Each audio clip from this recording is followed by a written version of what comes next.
What's good, y'all? We are back once again with another philosophical sessions. So, wife, are you ready for this week's question? Yeah. So, this one was a little tough because life. We've been busy. It's been a long day, and I hadn't really focused on coming up with a question. So, as I was sitting here before we started recording, I was trying to figure out a question to ask. And I went and I went to my notes and I started typing and just tried to see what would come from me just typing random things and what would the flow of thoughts be and what could potentially be an interesting question. And what I ended up coming up with is, what parts of yourself have changed the most? Not physically, That's not fair. but mentally and spiritually and just internally. Which parts of you have changed the most and why? Okay. Very interesting. I would say that mentally, spiritually, internally, all those things within have reached an amazing place of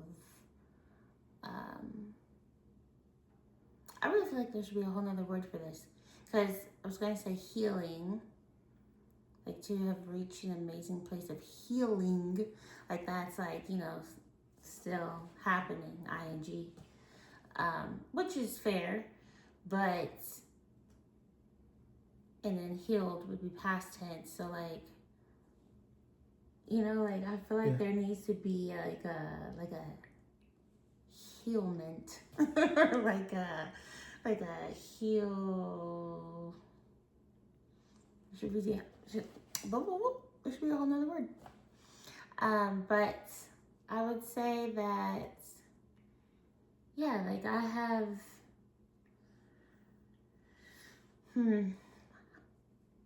I was gonna say like I've reached like a place of peace, but then at the same time, like there's still those moments of anxiety, but not with, but it's just like so different. I don't even know what today's anxiety would be because it's not anything like it used to be, and it certainly isn't surrounding us like that. Like our relationship does not make me anxious. So I don't know, like that. I feel like that's a very introspective question to where I don't have enough time to like. You got the time. I don't have enough time. I could really would just be sitting here. Like nobody wants to just look at me. Just sit here, think. I mean, I do. Yes, you do. But we're talking about those people there. What's up, y'all? Yeah. So, well, do you remember exactly how you phrased the question? I do. I phrased the question by asking, what parts of you have changed the most and why? And that's in regard to why? Internally, mentally, and spiritually. Just all the ways internally. Yeah. So, I just recently said that you healed a heart that you didn't break. And so that has a lot to do with why, just loving on me, taking care of me, just bringing me a whole new reality. And so it's like, how could I not be good? Life is good. Like it's like, it's just so much better with you. Mm-hmm. Yeah. And so that's obviously going to strengthen all things internal. Just pure joy is healing. Yeah. That's beautiful. Yeah.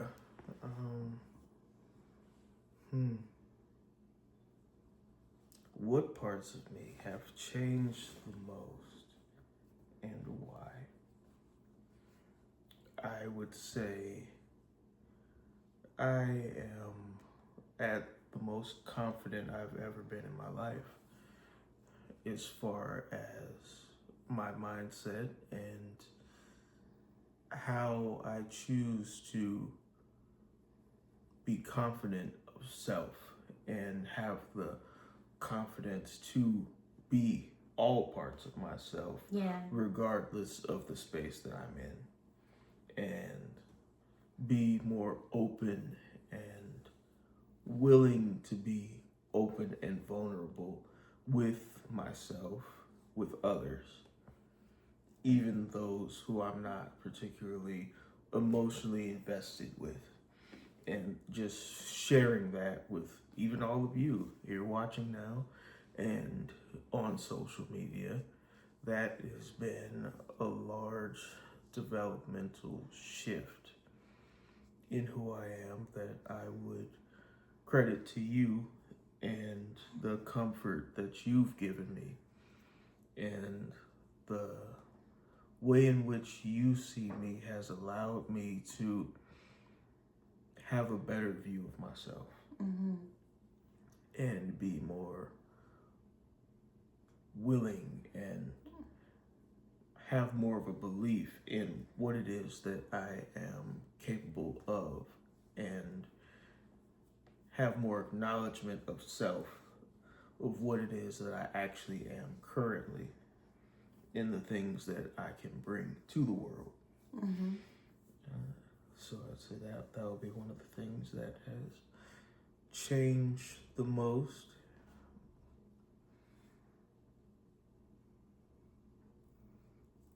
I would say I'm also in a place where I am at my most driven, my most focused, and also under the most self-imposed pressure as well. Self-imposed, right? Because I now have a family that I want to provide for in a specific way, and that I would like to see grow in very specific ways. Right. And have these experiences and exposure and lifestyle choices that I would like to be able to implement and like to be able to do so to a certain caliber. And with that comes a lot of mental strain. It comes a lot of, the already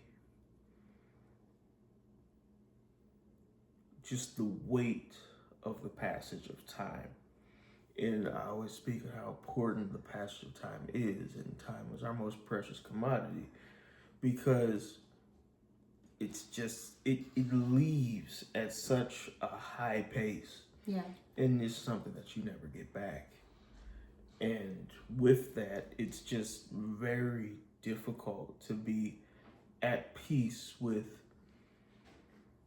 a seeming lack of progression in certain areas and not feeling that enough is being accomplished at a given moment of time.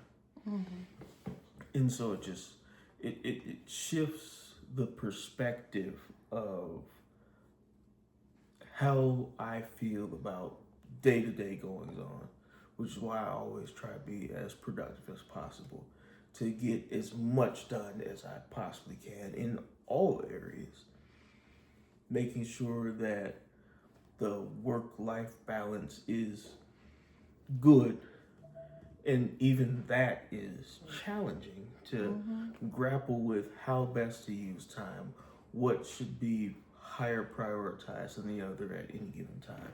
Right. And just the prioritization of time and time management and trying to figure out what I want to do and when I want to do it and what needs to be done, and then trying to separate the mindset that everything needs to be done, because some things that I apply that pressure to, I probably could ease up a little bit, but it's also in my mind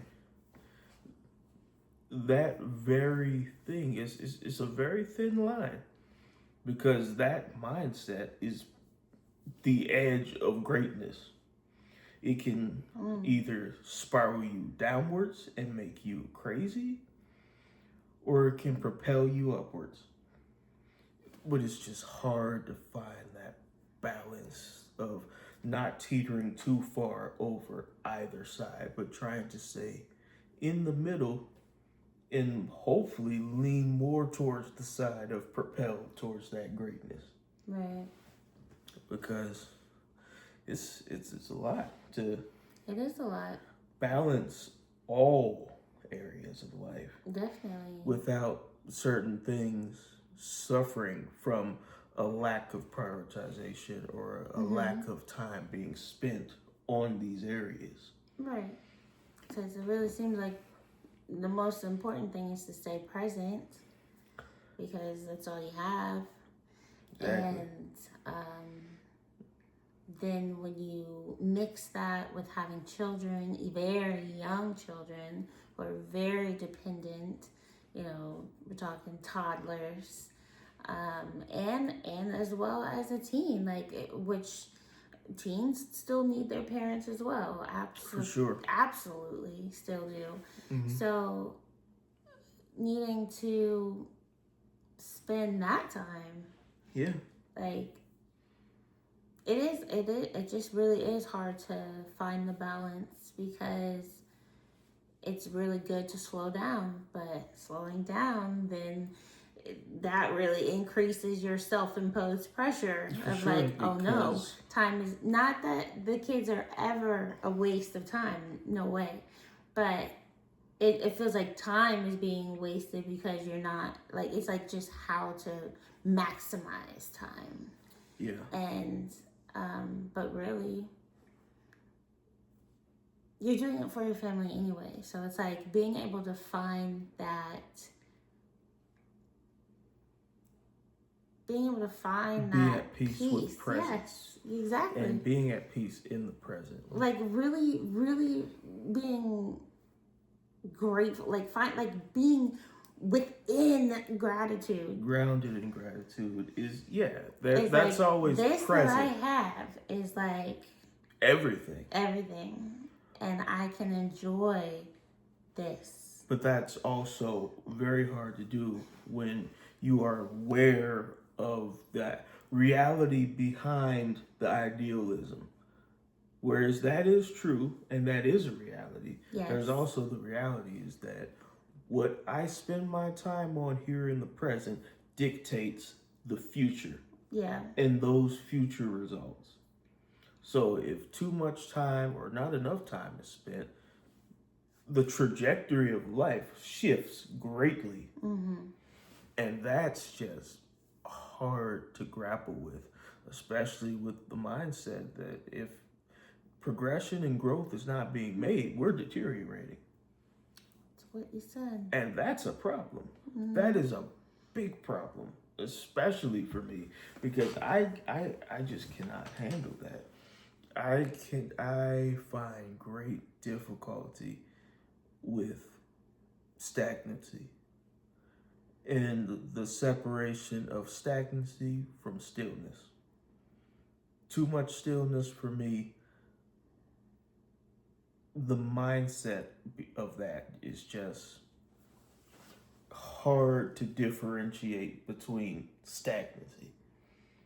We've reached this place now, be still. Stop trying to progress, stop trying to move forward, and just stay here. And as I'm standing here, I can see there. And I can also see there. And I know I don't want that to be the path. And if I stay here too long, it gets harder to see the potential of moving that way as opposed to that way. And that's just like it's a lot, man. It's a lot. Yep. So I would say that is another way in which I have changed the most, and the why. Yeah, man.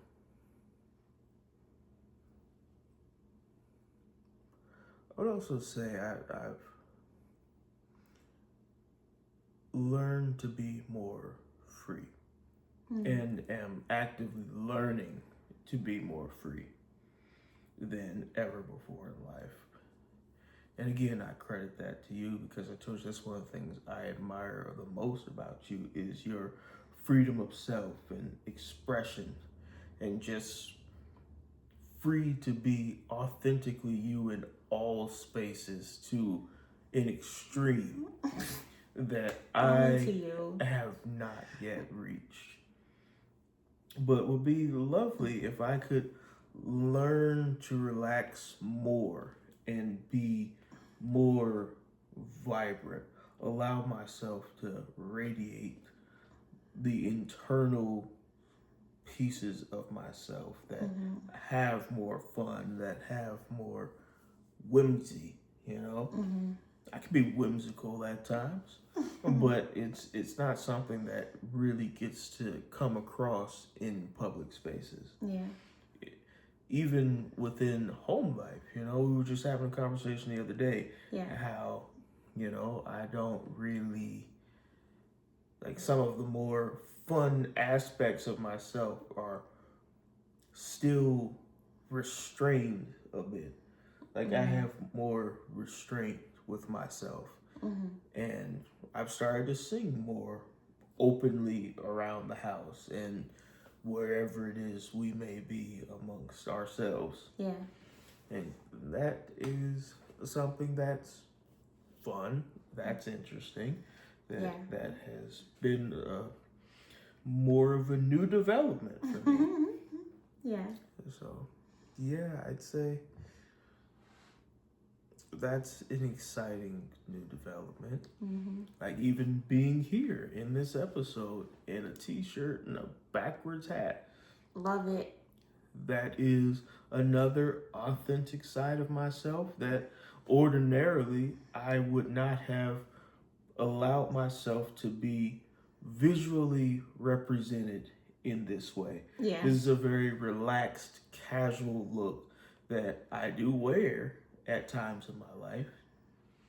And it's, I guess it's just the negative connotations that have been lumped onto a look is a bit of a deterrence and prevented me from allowing anybody the opportunity to have an inaccurate perception of who I may be by how I'm choosing to dress at any given point.